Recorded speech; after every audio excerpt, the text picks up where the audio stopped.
Assalamualaikum warahmatullahi wabarakatuh.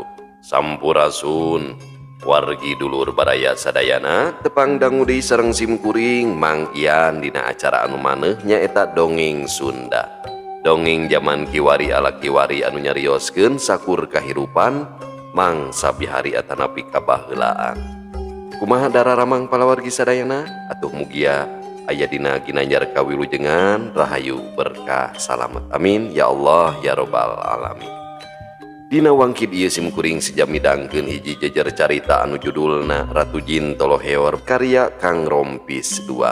Kumaha saterasna ieu lalakon Ratu Jin Toloheor sareng Nyi Mimi ulah ka mana-mana tetep di channel Kisah Tanah Sunda. Namung sata acana dilajeng kade ulah hilap anu teu acan subscribe mangga di subscribe heula supados tiasa kenging notifikasi kanggo jejer carita anu salajengna.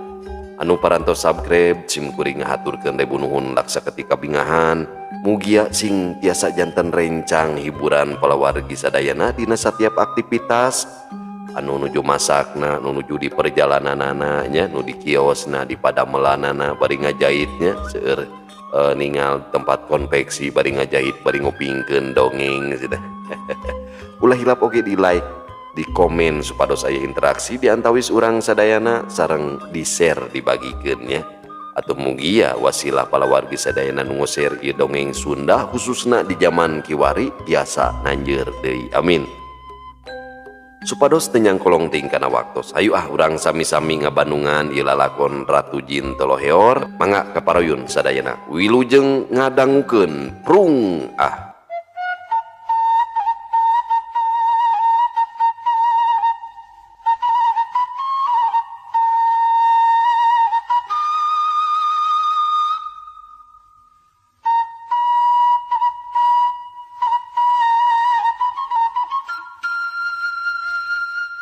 Kejadian buringasna nu lalajo samangsa si panggal muih minton geus jadi sabiwir hiji.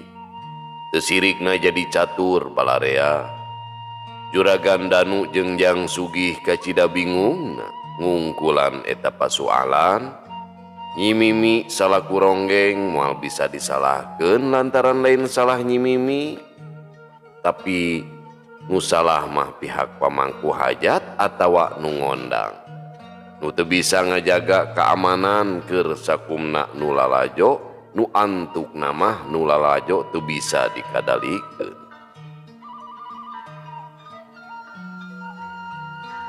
Ngan aneh najan kabejakeun nu lalajo ronggeng mapag balebat sok baru ringas araredan, nu hayang nanggap ronggeng mapag balebat lain ngurangan tapi teu sirikna ngantai di saban wewengkon.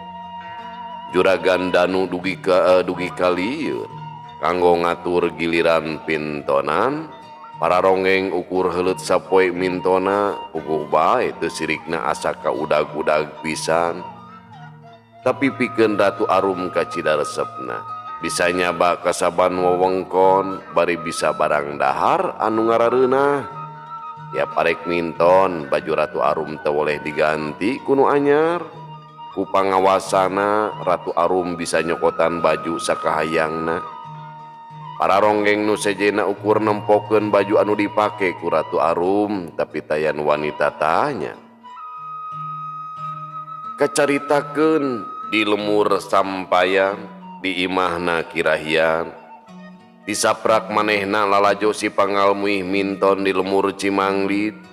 Kirahian bener-bener kataji ku Nyi Mimi anu memang mibanda rupa anu kacida geulisna.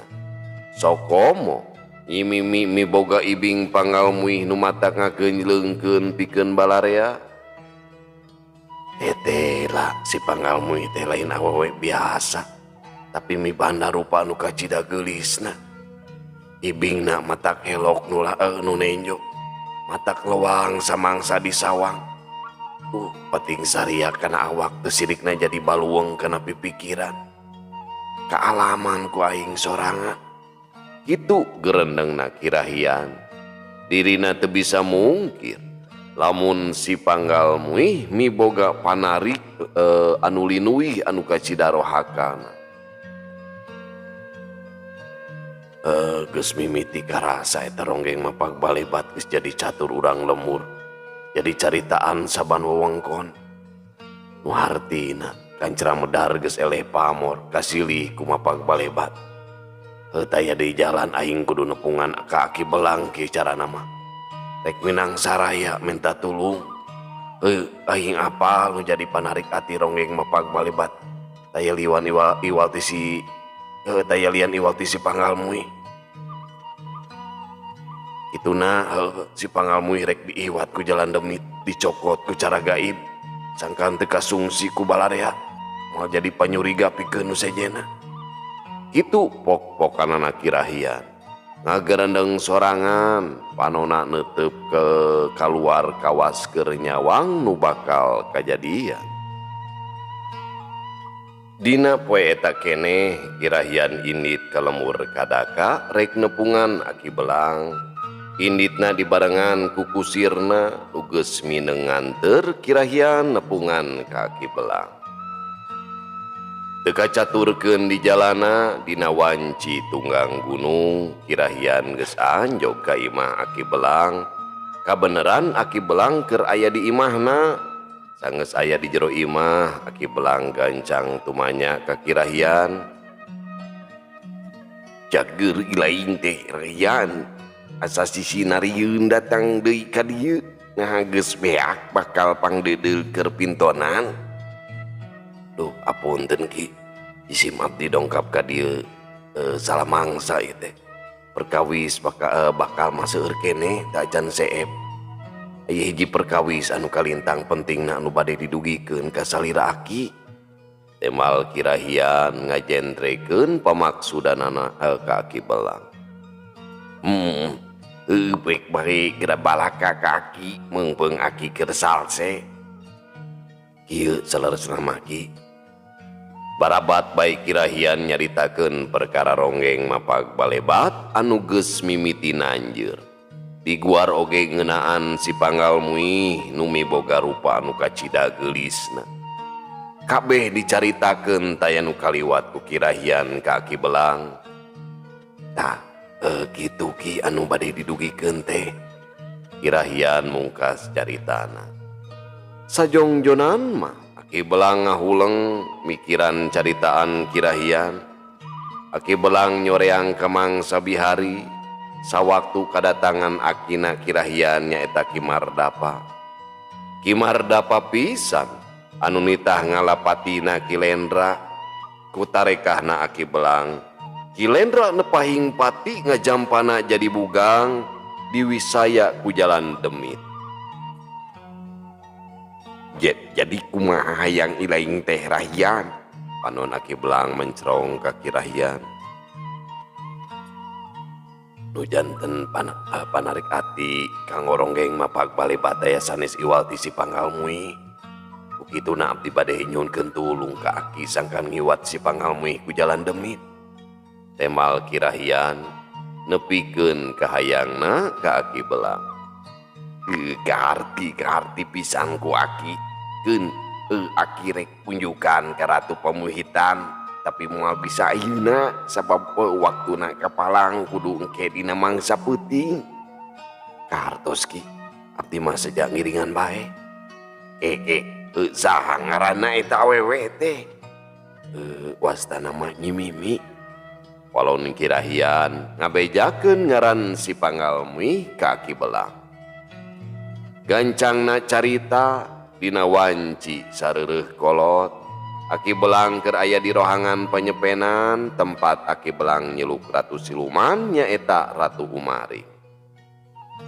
Kayaan di lemur kadaka ngadadak asa geeuman, sora anjing babaung kadenge ti jauhna. Angin pating gelebug nemragan datangkalan. Dauna rabeng halaliber, sora jangkrik cihcir cari cangkas ngadadak repe. Itu deui. Sora gaang sararimpe, rieg imah Aki Belang ngarieg. Marengan jangelekna Ratu Umaring dihareupeun Aki Belang. Ngahaturkeun semua pangebaktos ka payuneun Kanjeng Ratu. atuh punten dihim abdi tos kumawantun cumulau kasalira Kanjeng Ratu. Itu cek Aki Belang bari cedok nyembah ka Ratu Umaring. Ditarima Belang, teu naon geus jadi kewajiban kula pikeun nohonan panggero anjeun. Pok geura cumarita ka kula ngeunaan pamaksudan diri anjeun. Temal Ratu Umaring panona neuteup seukeut ka Aki Belang. Oh, unjuk sumangga Kanjeng Ratu, Aki teh kadongkapan Jang Rahian. Nu gaduh maksad ka Kanjeng Ratu, ari maksadna hoyong hiwat hiji istri anu namina Nyi Mimi. Anjeunna teh ronggeng mapag balebat anu kiwari tos nanjeur mapakan ronggeng kancara medar kagungan Kirahian. Tak itu Kanjeng Ratu. Aki Belang ngabejakeun pamaksudanana ka Ratu Umaring. Heuk, paminta anjeun ku kula ditedunan. Ngan eta awewe bakal jadi babandang kula moal bisa balik deui ka alam manusia. Kitu ceuk Ratu Umaring, ratu siluman anu ngaratuan di nagara Giriwarirang. Kahartos pisan ku jisim abdi, mangga teh teuing teu langkung Kanjeng Ratu. Kula bakal nita sikala ireng pikeun nyokot eta awewe. Anjeun nyieun bakalna, mangke eta bakal awurkeun di tempat eta awewe minton. Ku jalan kitu sikala ireng bakal gentak nyokot eta manusia. Kade poho sebutkeun ngaran eta awewena. Kitu ceuk Ratu Umaring mere kacindekan ka Aki Belang. Mangga Kanjeng Ratu, ku Aki diestokeun pisan. Sakitu ti kula, ayeuna kula seja amit. Cacap cumaritana Ratu Umaring ngiles tidinya. Ari Aki Belang terus bae nyokot bakal, sanggeus dibubukeun ku Aki Belang ngunyem mapat jampe pamakena. Sanggeus rengse Aki Belang keluar ti kamarna terus bae nepungan Kirahian. Sakumaha omongan Ratu Umaring, Aki Belang nepikeun caritaan ratuna ka Kirahian.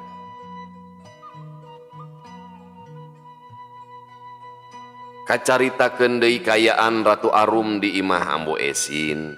Poe eta mah keur aya di imah lantaran minton ronggeng mah dina poe isukan ukur kaselangan sapoe. Kulobana nu ngulem ka ronggeng mapag balebat. Duit meunang ngaronggeng toleh dibikeun ka Ambu Esin, manehna mah ukur boga sapamerean Ambu Esin. Pikeun Ratu Arum sorangan teu butuh teuing ku duit, lamun hayang papakean kari nyokot ku pangawasana. Nyekel duit sote sakalieun sok hayang kadaharan nu tacan pernah diasaan ku manehna. Najan kacida betahna di alam manusia, Ratu Arum dina hate leutikna mah sok inget ka nagarana, utamana mah inget ka Nyi Mimi nu aya di nagara jin. Ratu Arum boga niat hiji waktu mah bakal balik ka nagarana sarta nepungan ka Nyi Mimi. Sakira wanci mengok atawa jam 3 sore Ratu Arum keur mantuan Ambu Esin popolah di pawon. Itu karesepna Ratu Arum uprek di pawon bari popolah kadaharan. Sok sanajan bangsa jin, Ratu Arum geus kacida apalna kana kadaharan manusia. Pon kitu deui kana molahna geus kawilang maher jeung parigel. Samangsa geus rengse popolahna ka imah Ambu Esin kadatangan adibah kune nyaeta Mang Jaed jeung pamajikanana Bi Mumun. Pacaritakeun nya bala wargi di awal carita teh anu mere beas dialungkeun tina endong anu bahe kacai cileuncang teh. Ayeuna mah geus beda posisi ya. Mang Jaid jeung Bi Mumun ngahaja nepungan ka imah Ambu Esin lantaran ngadenge beja lamun Nyi Mimi teh jadi ronggeng kawentar sarta geus jadi kacapangan balarea. Nganjangna kadinya teh salianti arek menta dihampura ka Nyi Mimi oge boga maksud anu sejena. ngan barang serog patepung jeung Nyi Mimi. Mang Jaid jeung Bimumun ukur carolohok sabab tangtungan Nyi Mimi kacida bedana. Nyi Mimi nu ayeuna sakitu geulis campernik nanding widadari. Samangsa sasalaman Ratu Arum teu ngomong nanaon ka Mang Jaid atawa ka Bimumun lantaran teu wawuheun. Kena kemana Kang Kune aceuk? Cek Mang Jaid tumanya ngeunaan lanceukna nyaeta Bah Kune kamu Esin. Si Abah mah di sawah kene can mulang. Sok tong wara cacarita heula, urang dalahar heula ayeuna mah. Tembal Ambu Esin bari nyokotan piring terus bae ditunda dina sama. Antuk nama tatamu anu karek datang teh brak bae dalahar jeung pribumi babarengan. Cacap tina dalaharna Bimumun terus bae cumarita.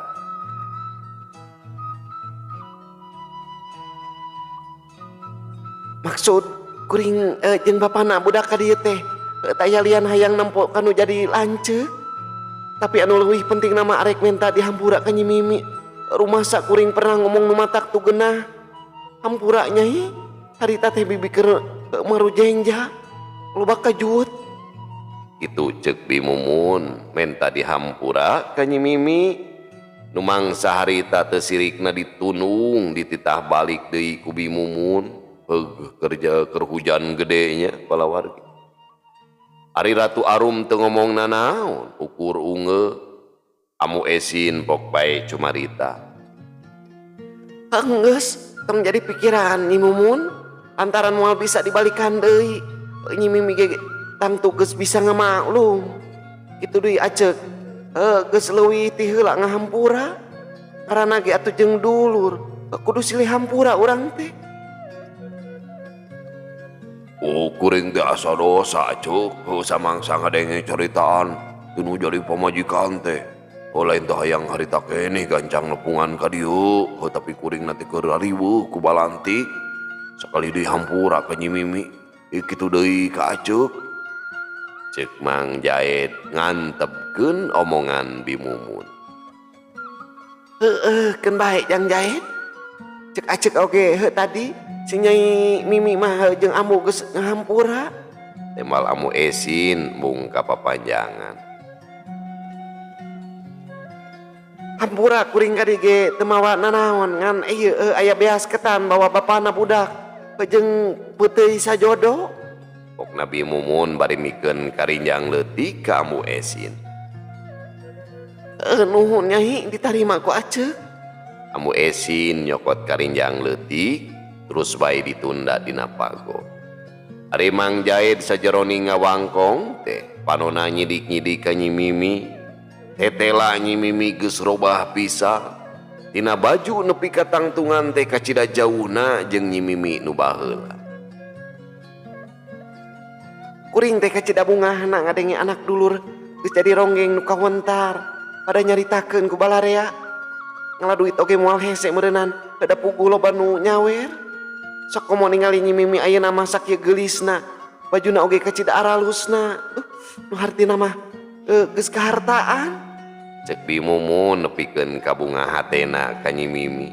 Panonna teu woleh ngareretan ka Nyi Mimi nu ceuk pamikirna alona geus loba duit tina ladang ngaronggeng. Nya eta berkah ari keur dahar-dahar wae mah teu hese teuing. Ari perkara baju mah nyaho teuing. Aceuk mah tara ulu biung urusan nu jadi anak. Amu Esin mairan caritaan Bimumun. Ari Ratu Arum teu milu cumarita, ukur ngabandungan nu keur aluprek ngobrol. Lai eulian teu wawuheun, Ratu Arum oge tara pirajeuneun. Ulu biung kana urusan manusa, nu ceuk pamikirna taya patalina jeung dirina. Cik atuh Nyai waris baju ilaing teh hiji mah. Sakitu aralusna baju ilaing mah. Cik Bimumun deui poksang. Poksang pisan hayang dibere baju ku Nyi Mimi beureunan ti dituna mah. Keantusan atuh sakedap. Tema Ratu Arum teu loba pamikir deui. Inyana ngojengkang ka kamarna. Telila geus kadinya deui bari mawa kabaya karatonan kelir koneng jeung sampingna sinjang rereng salakadomas. Song dibikeun ka Bimumun. Ku Bimumun teu sirikna dirontok awahing ku bunga. Bimumun tangka dodongkoan nyebut nuhun ka Nyi Mimi. Sabab awewe mah apaleun pisan mana barang nu hade atawa barang nu goreng. Kitu deui. Mang Jaed samemeh balik dibere duit ku Ratu Arum. Lamun seug Nyi Mimi nu asli kadatangan ku Bimumun moal teu langsung ngejati dinya. Lantaran sikep jeung babasaan Bimumun kacida teu munasabah. Dina poe isukna sakira wanci haneut moyan ronggeng mapag balebat geus arindit ka Ciangsana geus biasa ngajugjug heula bumi Juragan Danu. Ari wewengkon nu rek dijugjug jaeta kademangan Cigangsa. Rada anggang ti Ciangsana meakeun waktu 5 kana kareta kuda mah 5 jam udah nanya. Leuwih nati eta lalampahan ka Cigangsa ngaliwatan leuweung Naratas. Disebut Naratas teh dumeh jalana lempeng sapanjang leuweung. Satu tas rengse ti bumi Juragan Danu, 2 kareta kuda maju lalaunan ninggalkeun lemur Ciangsana. Saja jalan aluprek bae ngobrol kitu deui Ratu Arum. Uprek ngobrol sareng Den Idah. Gancangna carita dina wanci tangenge kareta kuda geus asup ka leuweung Naratas. Lebah kenca jeung katuhun jalan kekep ku tatangkala nu harieum jeung karasa geueuman. Kareta kuda teu bisa lumpat tarik sabab jalana tarahal pinu ku batu gede pasolengkrah. Di satengahing perjalanan dumadakan kuda ngaringkik kawas manggih pibahayaeun. Telila di antarana kuda beuki tarik ngaringkikna samalah mah lempangna langsung areureun. Puguh bae sararea ngarasa reuwas jeung kaget ningali sakadang kuda nu ngadadak areureun. Gebeg kusir kuda Juragan Danu ngaranyu. Kitu deui Jang Sugih jeung Jang Ahmad teu sirikna barunceli. Sabab ningali sabubuhan maung lodaya megatan jalan.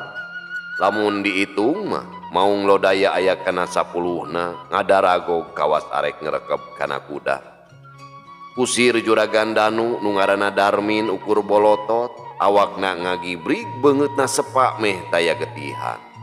Pon kitu deui Jang Sugih jeung Jang Ahmad sarua awakna ngadegdeg awahing ku kasima. Juragan Danu ngelol tina jandela kareta kudana ningal ka payun. Katawis inyana ngarempod atrap pisan katingal sabubuhan maung lodaya nuju ngadaragog megatan jalan. Rarai Juragan Danu katawis pias. Awahing kusieun meureunannya sareng soak. Aya naon apana? Soren Den Idah tumaros ka carogena nyaeta Juragan Danu. Den Idah katawis ngemuka geumpeur. Aya sabubuhan maung lodaya megatan jalan. Walar Juragan Danu nyariosna semu harosos. Mau? Tarai Den Idah langsung sepa awahing kusoa. Barang ngadenge aya sabubuhan maung lodaya nu megatan jalan. Ratu Arum ngemat pangawasana. Bre, dina paningali Ratu Arum. Aya sabubuhan duruweksa anu samagrang ku pakarang.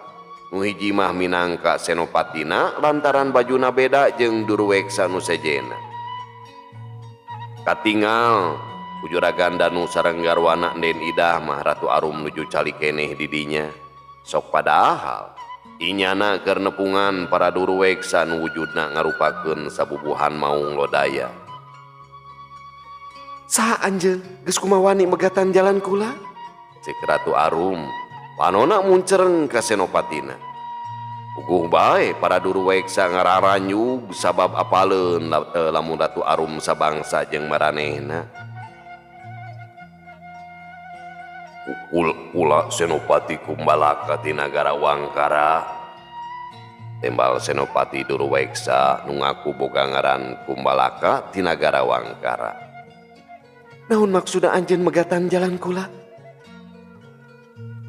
Kula teh sabalad-balad kalengitan boroan nyaeta muning hideung anu antuk nama kalangsu ka dieu. Cek Senopati Kumbalaka ngebrehkeun kayaan dirina jeung para balad. Eta mah urusan aranjeun kabeh. Alik muntong halangan jalan kula. Cek Ratu Arum kahudang nafsuna. Saha ngaran anjeun jeung ti nagara mana? Senopati Kumbalaka tumanya ka Ratu Arum. Ngaran kula Ratu Arum ti nagara Cakrabuana.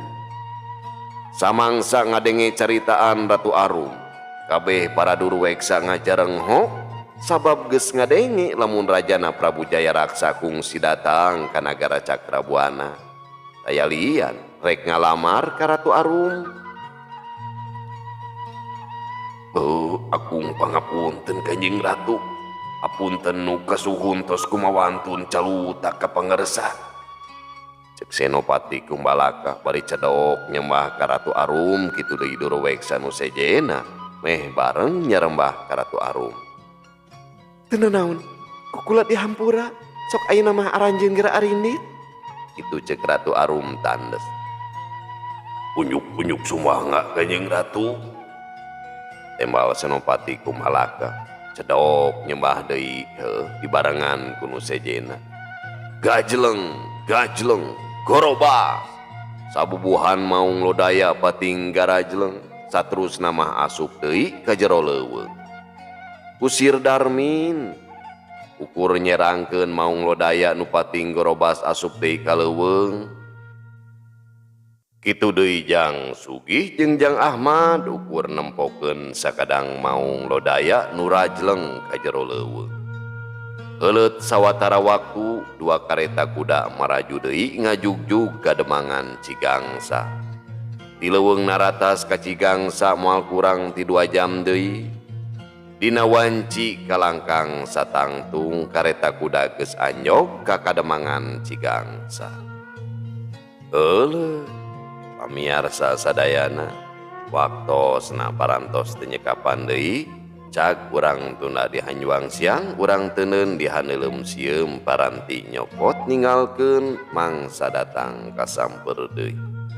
Allah muwaffiq ila aqwamit thoriq. Wassalamualaikum warahmatullahi wabarakatuh.